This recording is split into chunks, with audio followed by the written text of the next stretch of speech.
I guess Lisa doesn't need a corner office. She's already invisible, Vince snorted, not even looking in my direction. Laughter spilled from the Zoom room like flat soda, bubbly and bitter at the same time. I sat there with my camera on, fake smiling while clutching my coffee like it was the only thing tethering me to the earth. 12 years with this company, and I'd become the punchline to a man-child's improv set. My office wasn't a closet. Used to be a supply room, sure, but after I took lead on the downtown acquisitions, I'd converted it, budgeted it, designed it, even painted it myself when facilities couldn't squeeze it in before Q4. But Vince, new VP of expansion, fresh from some startup that probably worshipped ping-pong tables and frat boy jargon, decided I was a prop. Dead weight in a blazer. The woman you mock because you don't dare challenge her directly. But here's the thing. Quiet doesn't mean weak, and buried doesn't mean gone. Hell, even fossils have teeth. Before we go further, quick thing, if this already sounds like the kind of office circus you've survived or are stuck in, hit the like button. Seriously, and maybe subscribe too, because 90% of y'all listen without doing either. It helps more than you know, and it tells my team to keep dropping stories like this. All right, back to Vince and his dumb smirk. Made the joke again a few minutes later, different flavor, same insult. We really should get Lisa an upgrade, he said while screen sharing my slide deck with his edits, but maybe she likes her cave. I watched one of the interns wince. Another tried to laugh and choked on their Red Bull. My name wasn't even in the footnotes anymore. Vince had done what men like him always do, show up late to the build, insult the scaffolding, then staple their name to the blueprint. Strutted around like he'd architected Slate Bridges' $80M leasing portfolio. As if he hadn't been brought in 6 months ago after the hard parts were done. After the negotiations during COVID, after the tenant protections I'd baked into the lease renewals, after the board finally greenlit our expansion based on my projected returns. He had no idea where the power lines were buried. I didn't say anything on that call, just sipped, just watched, but something deep in me clicked like a safe unlocking. I started pulling files that night, quietly, carefully. I wasn't about to walk into HR or send some indignant email. I knew how they'd spin it. Let's all just move forward, try to have more collaborative energy. No, thank you, I wanted something permanent, structural. The kind of retaliation you don't hear until it's falling from the ceiling tiles. And Vince? He'd handed me the microphone. Mocking someone about their office while sitting on a lease he didn't understand? That was like throwing a match into a dark room full of gas cans. The thing is, I didn't just help negotiate those office spaces. I owned some of them. Well, on paper, I was the lessee of record. We'd had to move fast during the pandemic downturn, and to secure those properties with minimal red tape, Slate Bridge had needed a signatory. Legal didn't want to be liable. Finance didn't want to hold the bag, so I did it. I signed 5 commercial leases, all with my name, all with clauses most of these suits never bothered to read, including our prized downtown headquarters, the same one Vince liked to prance through in his slim-fit pants and knockoff Rolex. I didn't say a word that day. I just kept sipping, because the thing about coffee, it brews slowly. But once it's ready, it burns. 3 years ago, and the world was locking its doors and spraying countertops with vodka, Slate Bridge hit the panic button. Office space? Who needed it? Everyone was suddenly a floating head in Zoom purgatory, and the board started murmuring about downsizing physical assets. But I saw what was coming. I knew remote wouldn't last forever, and when the rebound came, commercial real estate would be a bloodbath. Prices would rise, locations would vanish, and the companies that held ground in the storm, they'd own the damn battlefield, so I made a move. While the firm's leadership was busy Googling how to file for lease forgiveness, I was meeting with brokers over frozen Wi-Fi and shaky webcams, scouring distressed listings. I called in favors, whispered with landlords, made spreadsheet models so detailed they had formulas inside formulas. And when legal hesitated, because Slate Bridge wasn't willing to commit to 5 new leases with revenue in freefall, I offered a workaround. I'd sign them, personally, temporarily, just until the firm's cash flow stabilized and we could shift the contracts over. At the time, it felt tactical, calculated, heroic even. I remember the CFO giving me a stiff little nod over Teams. Appreciate you taking point on this, Lisa. The CEO didn't even reply. I didn't do it for praise. I did it because someone had to. Because when everyone else was running, I was building. That's what strategy is. You see the fire coming, and instead of screaming, you start laying bricks. The result? 5 prime commercial leases. 3 in metro hubs, 2 in strategic feeder cities. All negotiated by me. All approved by me. And thanks to legal dragging their feet post-pandemic, 3 of them, including our downtown HQ, were never formally reassigned to Slate Bridge. Still signed by one, Lisa R. Halden, the kicker. Every lease had a risk clause tucked in, a kind of fire escape nobody else noticed. Termination at lessee's discretion without cause with 30 days written notice. The brokers had laughed when I insisted on that line. You think you'll need to break the lease? One of them asked. Not me, I'd replied, but someone might need reminding who holds the keys. Now here we were. Vince, our shiny new VP, the human LinkedIn post, hadn't read a single contract. He was too busy rebranding everything, turning conference rooms into ideation pods, and swapping out our vendor list for his old college roommate's startup.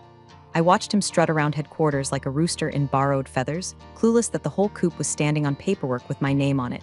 He mocked me about my office, about ambition, about visibility. But here's the truth. I didn't want the spotlight, I wanted leverage. Visibility gets applause. Leverage gets results. And buried in 3 dusty filing cabinets, 1 digital, 2 real, was all the leverage I needed. So I started digging. I pulled the lease PDFs from our cloud archive, cross-referenced them against the renewal schedules, printed the originals I kept stashed behind my bookshelves. My apartment turned into a war room of highlighters and post-it flags. Clause 7B, paragraph 14D, signatory page with my initials in blue ink. And the more I read, the more I remembered. I hadn't just signed these, I'd built them. Vince wouldn't understand that. Guys like him don't believe in foundations, just balconies and bullhorns, but a structure's only as safe as the steel inside it. And I'd embedded mine deep.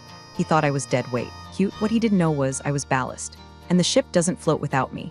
It started with a calendar invite that never came, then 2, then 5.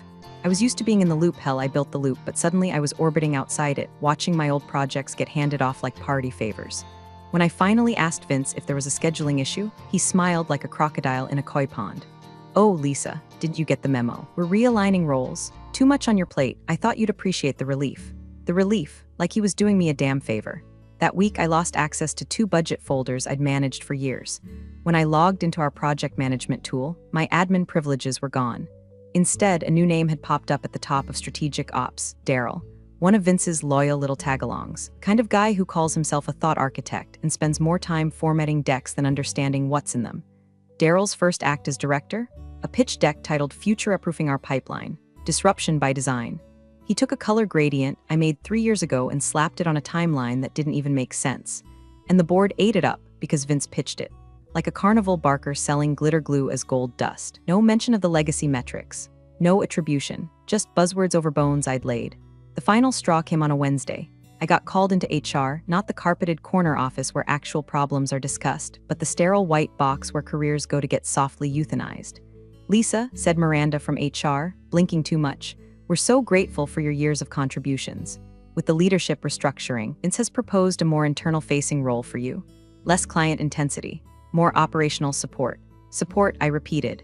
Think of it as repurposing your institutional knowledge, like I was a damn couch. They moved me to a different floor, smaller desk, no windows. I could practically hear the echo of my old self in that hallway, the version of me who used to walk past reception with a portfolio full of quarterly wins and a phone that wouldn't stop ringing. Now, silence, just the soft hum of recycled air and my name disappearing from every new initiative. But there's something Vince never learned in his fast track. MBA-sponsored climb to middle-tier mediocrity.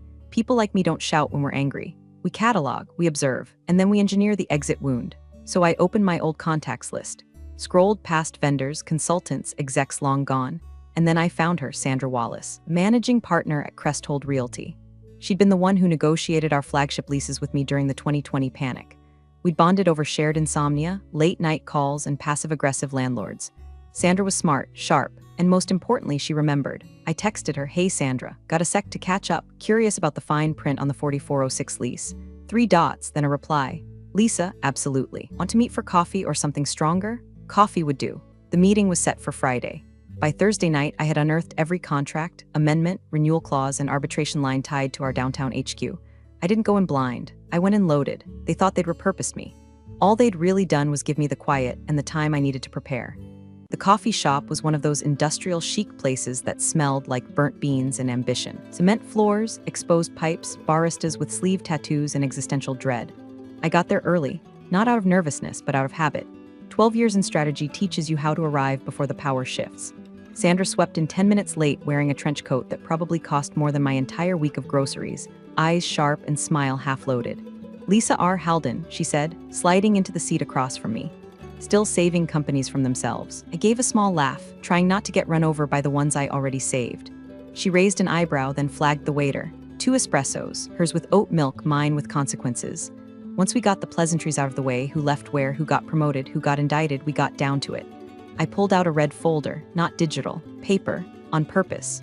There's a kind of reverence people give paper you don't get with a screen. I wanted to revisit the original lease on 4406 Grand, I said, laying it between us. Particularly Clause 14C, the discretionary termination clause. Sandra flipped through the pages like she already knew where to look. She didn't ask why. She didn't need to. We'd both worked in the business long enough to know when a question was a pretext. This was about confirming weapons, not requesting advice. Her finger landed on the paragraph. There it was, exactly where I remembered. Termination may be executed without cause or board consent at lessee's discretion, with no less than 30 days notice. Lessee, Lisa R. Halden, not Slate Bridge, not the board, not the VP with the slick hair and inflated ego. Me. Sandra leaned back, eyebrows lifted. You're still the sole signatory, I nodded. Slate Bridge never executed the lease reassignment. It got pushed post-COVID, then forgotten. Well, she said, sipping her espresso, that's a hell of a knife to keep in the drawer. I didn't keep it, I said. They just forgot I had it. We sat in silence for a beat.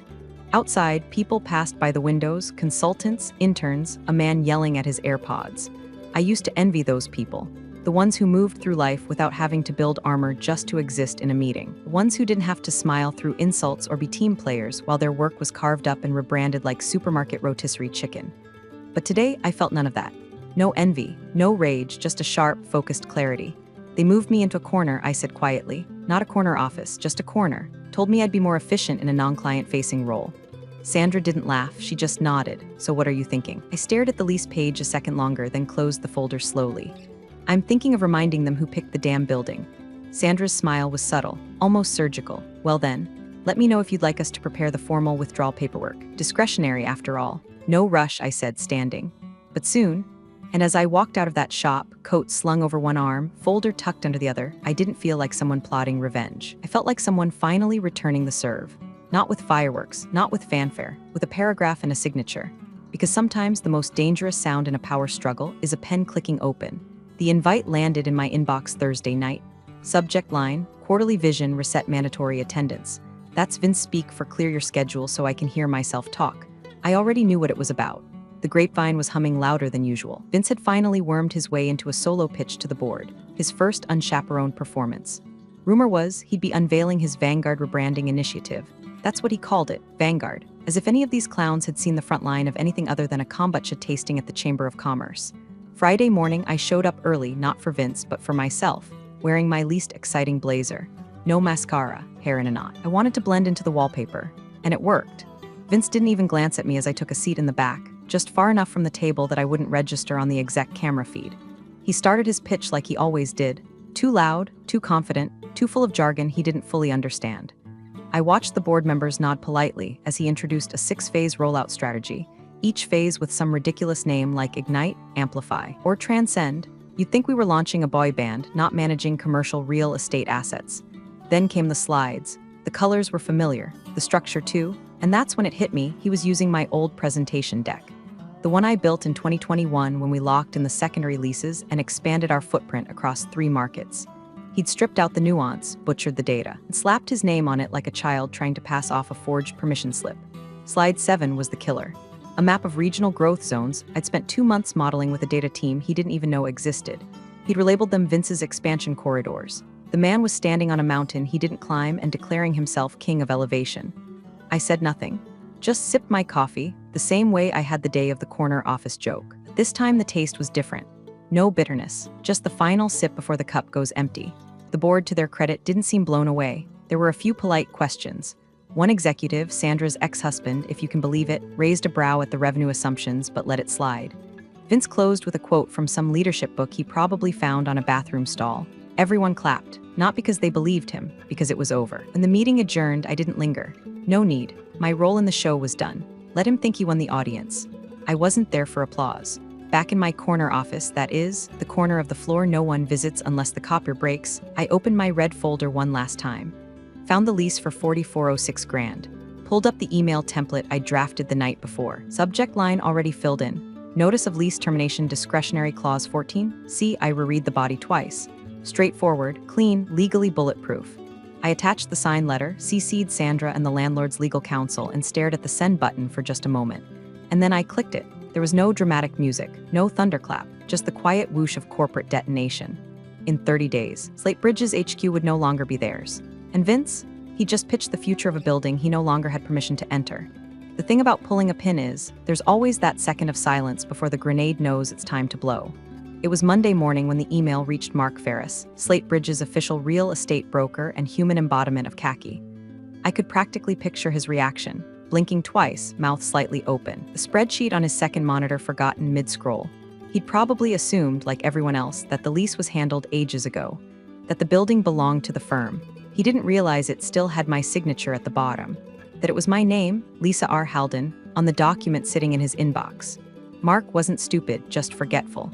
We'd worked together during the acquisition sprint, back when downtown space was going for the price of a used Toyota and desperation made landlords generous. I remember him complimenting my foresight at the time, saying I played chess while the rest played checkers. Guess he forgot I don't just play, I tend to flip the board when I lose a queen. I didn't expect to hear from him directly, but I saw the calendar update just before lunch. Op Sync Agenda Edition, Mark Ferris to join. That wasn't standard. Neither was the 11 o'clock a.m. time slot, which just so happened to overlap with Vince's recurring vision alignment meetings, which he ran like a cult sermon, lots of buzzwords, lots of staring into the camera like it owed him something. I accepted the invite silently, flipped my camera off, and muted my mic. Let the theater begin. Vince was mid-diatribe when I joined, something about consolidating vendor relationships and transitioning out of legacy leases to lean into agility. The irony would have choked a weaker soul. Daryl nodded along like a bobblehead. Someone else complimented the naming logic on the internal building zones. Naming logic? The man called a copy room Innovation Cove. Then Mark's icon lit up. Hey all, he said, voice chipper in that fake casual tone brokers use when they're about to deliver bad news. I'll keep this quick, just wanted to address an urgent update regarding the 4406 Grand property, your current headquarters. Vince frowned but waved a hand. Go ahead, Mark. Mark cleared his throat. We received a signed lease termination notice on Friday evening. It's fully executed, compliant with Clause 14C. The 30-day clock started Saturday. The silence that followed was gorgeous. Pure, untouched. Vince blinked. Wait, what? Who authorized that? Mark's voice didn't waver. The lessee did. I'm the VP of expansion, Vince barked. Nothing goes through without Mark cut in, smooth as butter on a hot day. According to our records and the lease on file, the official lessee is still Lisa R. Halden. There was no reassignment paperwork processed post-COVID. That authority never transferred. You could feel the moment Vince realized he'd been walking around in someone else's kingdom. The silence in the call stretched so long, I could hear someone nervously tapping a pen. And then Mark, bless him, dropped the line that lit the match. Oh, and per the landlord, I was asked to pass along a message. Tell the VP she's reclaiming her space. My coffee had gone lukewarm, but I sipped it anyway. Camera still off. No need to show my face. Not yet, let them stew. Let them scroll through contracts and dig through emails and hold 10 panic side meetings to confirm what Mark had just told them in under 90 seconds. That building, that polished temple of glass and ego, it was never theirs, it was rented. And the rent just came due. Mark didn't flinch, didn't sugarcoat, didn't hedge. He just said it like you say the time of day or order a sandwich. The landlord received the termination paperwork. You have 30 days to vacate. You could hear the oxygen get sucked out of the Zoom. Someone coughed. Someone else's Outlook pinged like it was trying to break the tension. Vince's face twitched somewhere between confused toddler and CEO meltdown. His mouth opened, ready to interrupt, to argue, to salvage the illusion of control. But Mark wasn't done. She also asked me to pass along a note, direct quote, tell the VP she's reclaiming her space. Words landed with all the grace of a dropped anvil. Vince froze mid-bluster. His mouth snapped shut. Eyes scanned the screen, desperate for an ally, for some executive to jump in and demand context or call it a prank or question the broker's credibility. But all he got were muted stares and one poor intern whose eyebrows had disappeared into her hairline. Then, almost as one, a few faces turned toward me. I didn't say anything, didn't unmute, just lifted my coffee and took a slow, unbothered sip. Camera still off. No need to perform. Let them wonder. Let them put it together on their own. Let the silence explain what I no longer had to. A few beats later, the legal counsel on the call, Martin, who hadn't said a word since joining, leaned forward and asked flatly, is this enforceable? Mark answered without hesitation. Yes, Clause 14C is crystal clear. Discretionary termination by the lessee with 30 days notice, no cause required. Signed, time-stamped, and notarized. There's nothing to contest. Daryl, sweet, dim Daryl, muttered, but I thought we handled those lease transitions in 2021. I smiled faintly. You thought wrong. Vince's face was red now. Not the blush of embarrassment, no, this was rage. He opened his mouth again, but Mark didn't wait. I'll send the vacate timeline by EOD, he said. Efficient as ever. Move-out logistics start next week. Landlord expects a full exit by the 18th. And just like that, he logged off. Click, gone. The screen went quiet again.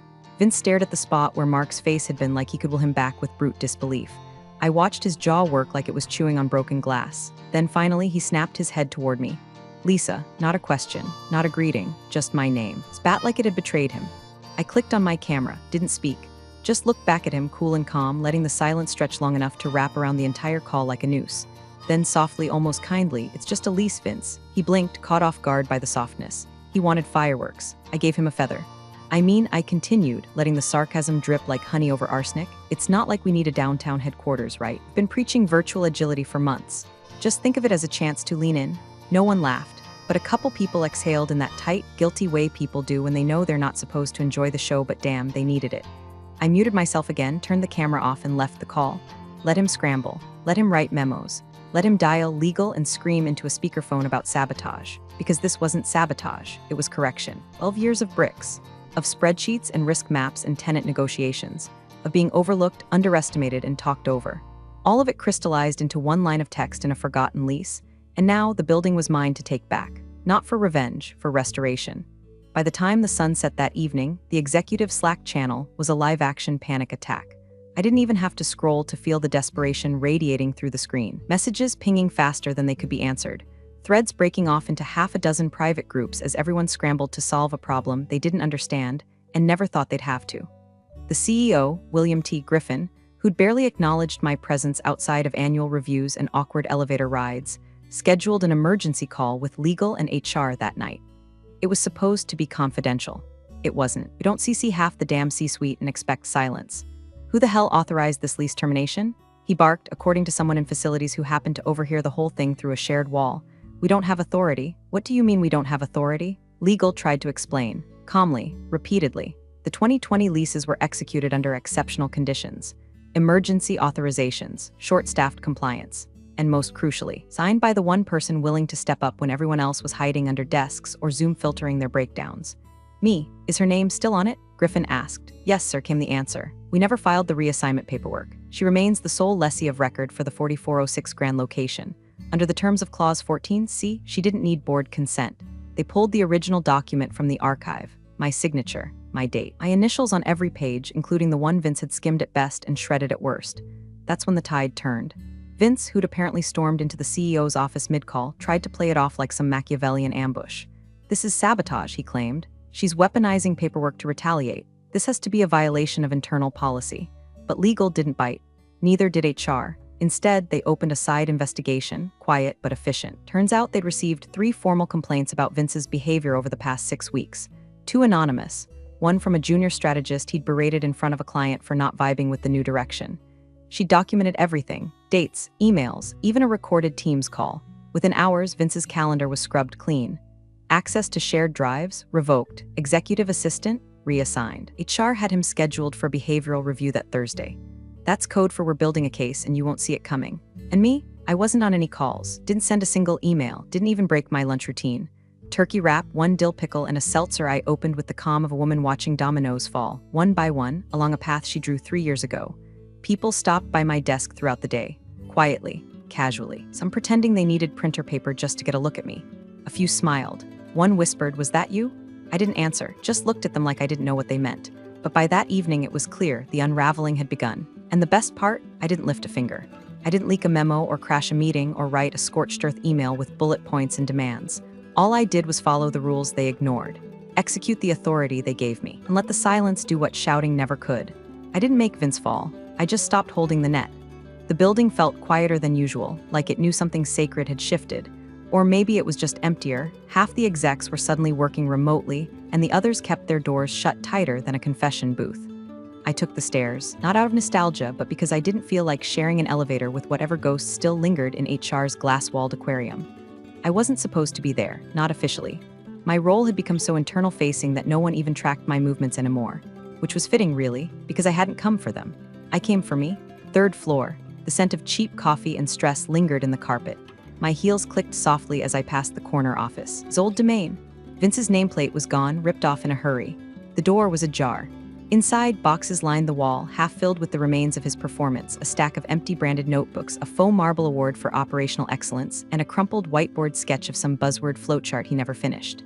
I paused at the threshold, took in the view. Big windows, expensive chair. A monitor bigger than my first apartment's TV, but I didn't go in. I walked past it, down the corridor with the crooked ceiling tile and the buzzing light they never fixed. Toward the corner, not the coveted corner, just a corner.